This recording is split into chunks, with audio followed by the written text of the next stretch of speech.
Métamorphose. Alors je pourrais dire déjà que la première chose, c'est que l'abbaye tout entière se métamorphose ici.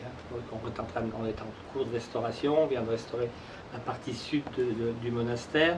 Donc c'est vrai qu'au bout de 30 ans, il y a le festival, mais il y a aussi le centre culturel. C'est tout un projet global, c'est un projet d'ensemble qui s'accompagne aussi de la restauration, de modification des bâtiments. Donc c'est aussi une métamorphose complète. Après, évidemment, la métamorphose, c'est, quand on parle de métamorphose, on pense toujours à Ovide, ces grands livres des métamorphoses de 12 000 vers, qui a écrit toutes ces grandes histoires, Apollo et Daphné, Ariane, etc. Donc des histoires qui sont plus ou moins dans l'imaginaire des gens.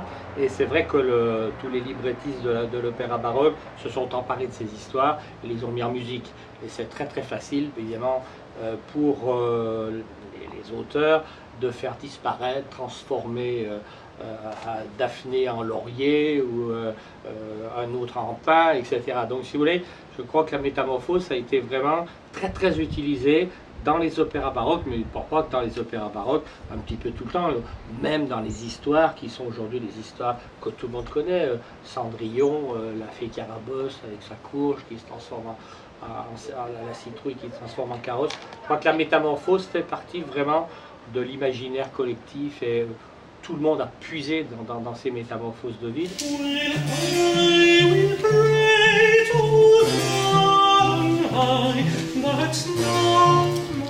Ensuite, quand on parle musique, la métamorphose, c'est aussi l'histoire de la variation, de la transformation du thème. Je crois qu'il y a beaucoup de pièces ici qu'on donne au cours de ce festival, comme les métamorphoses de Strauss ou d'autres, celles de Ligeti, c'est-à-dire le compositeur prend un thème et le transforme, et le modifie, et le métamorphose. Voilà, donc c'était aussi un point important pour la musique. Et puis, peut-être enfin, on souhaitait cette année métamorphoser aussi la forme du concert. Alors bon, c'est un peu difficile parce qu'on ne peut pas faire n'importe quoi, mais on a 2 ou 3 concerts où le public se mélange aux artistes, etc. On a fait ça encore hier. Donc on souhaitait aussi faire des expérimentations sur la forme du concert. On aura aussi quelque chose d'intéressant à Lyon avec Arandel, qui est un DJ que vous connaissez, avec les Esprits Animaux, donc un jeune ensemble avec lequel on travaille, et qui ont accepté de travailler ensemble et effectivement de métamorphoser le concert.